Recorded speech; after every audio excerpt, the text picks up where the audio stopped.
My provisional cast, I'm going to take some scrap yarn and just tie a slip knot in it, and then I'll place this on my crochet hook.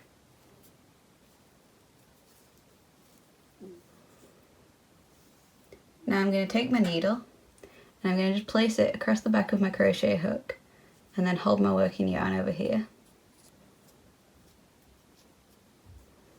So the needle's going across the back.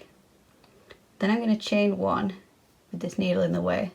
I have a separate tutorial on how to chain, so that might be useful if you haven't done it before.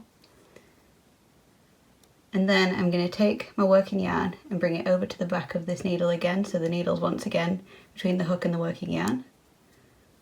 And then I'm going to chain again. And just do this for as many stitches as I need to cast on. So bring the yarn across the back, chain one again, bring the yarn over to the back,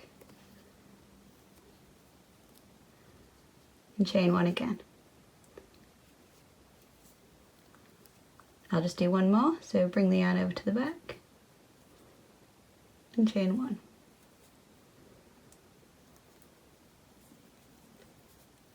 Now, without my needle in the way, I'm just going to chain a few stitches.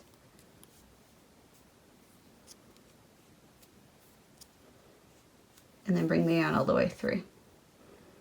So you can see which end we finished the cast on because it's got these extra chain stitches. We're now ready to start using the yarn we're going to be actually using for our project. So I'm just going to knit into all of these stitches.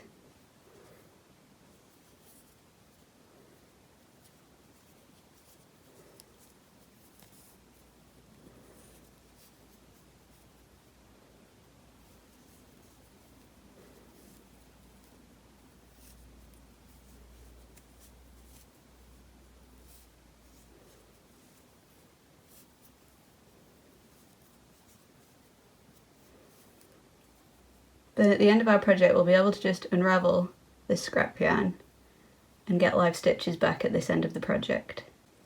Now to get these live stitches back, I'm going to look at the scrap yarn where we provisionally cast on, and where I've got these extra few chain stitches, I know that's where I need to start unravelling. So I'm just going to undo the little knot at the end.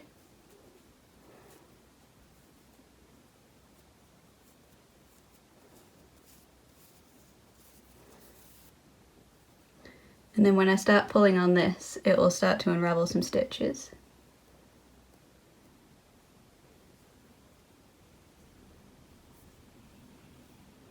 And then you can get your needle ready and you can start picking up the stitches.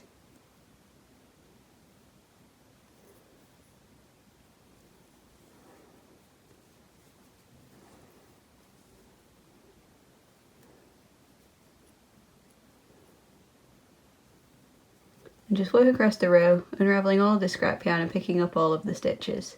And then you'll have all your live stitches back on your needle.